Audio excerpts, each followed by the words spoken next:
battre pour ton amour, tu vois l'idée? Oh, mon petit papa chéri, lançai-je avec sarcasme. Tu sors d'un coma de 5 semaines, on t'annonce que tous les portails sont ouverts, et tu t'inquiètes de savoir à qui va mon amour. Il grogna pour faire bonne mesure. Il y a des choses qui dépassent la fin du monde, fit-il remarquer. Comme l'amour. Serais-tu devenu sentimental pendant ton enfermement dans la solitude? Renchéris-je. Où est Edward? Demanda-t-il pour changer de sujet. Il ne s'est pas découvert un deuxième père pendant que tu dormais, dis-je.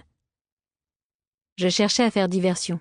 Je ne voulais pas être celle qui annoncerait à Alvin qu'Edward n'était pas venu le voir une seule fois pendant qu'il était prisonnier des sorts magiques. Je n'étais même pas certaine que maintenant qu'Alvin était réveillé, mon frère accepterait de lui parler. Les tensions entre le père et le fils étaient encore palpables, même des années après leur dernière dispute.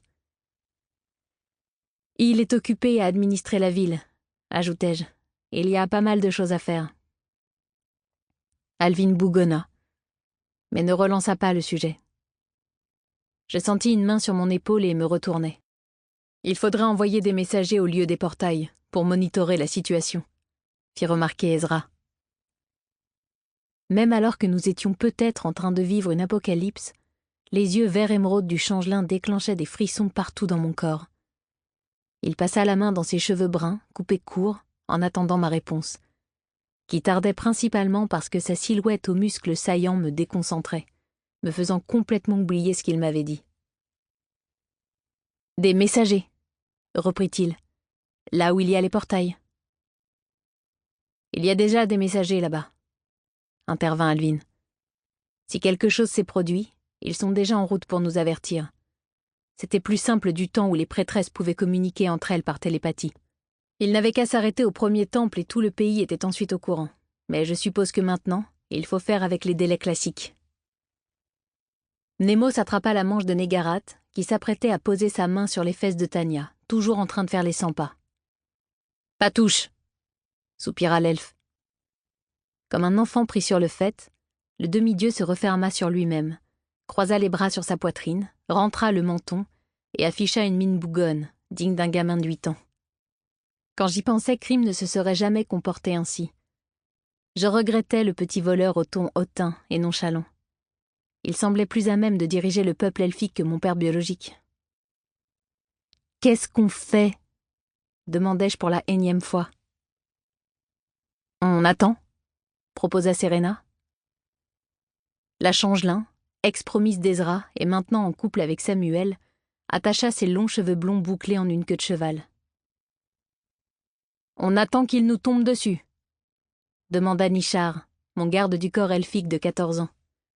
Petit-fils du doyen des elfes, il avait été assigné à ma protection depuis qu'on voulait faire de moi la reine du peuple elfique. Il avait les cheveux blonds qui tenaient en pique sur sa tête, grâce à une quantité de gel impressionnante. Je l'avais trouvé impétueux et suffisant la première fois que je l'avais rencontré. Au fil du temps, j'avais commencé à l'apprécier et à le respecter.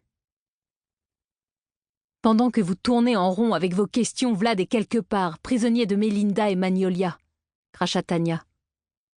Si nous avons raison et que tous les portails se sont rouverts, Melinda est déjà repartie sur la planète des fées, fis-je remarquer.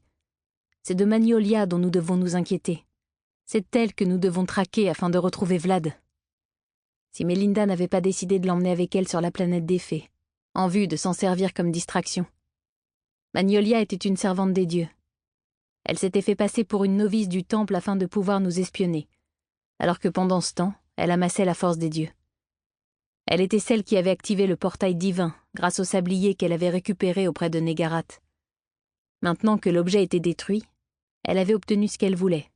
Le portail était ouvert à tout jamais. Tous les dieux pouvaient passer d'un monde à l'autre et lui prêter leur force s'ils le souhaitaient. Tout à coup, les têtes d'Ezra, Samuel et Serena se tournèrent vers les jardins de la Maison Blanche. Le temple des prêtresses avait élu très modestement domicile dans l'édifice où les anciens dirigeants de la planète officiaient. Nishar, Nemos et même Négarat braquèrent leurs yeux une demi-seconde plus tard sur les portes qui menaient vers l'extérieur, et notamment vers l'obélisque détruit. « Qu'est-ce qu'il se passe ?» demandai-je. Ils disposaient tous d'une ouïe surdéveloppée, tandis que mon sang d'elfe grandement dilué ne m'avait octroyé aucune capacité sensorielle spéciale. Je distinguais dans la pénombre. Pour continuer à écouter ce livre audio gratuitement, cliquez sur le lien dans la description et vous pourrez l'écouter en entier sans frais grâce à l'essai de 30 jours d'Audible.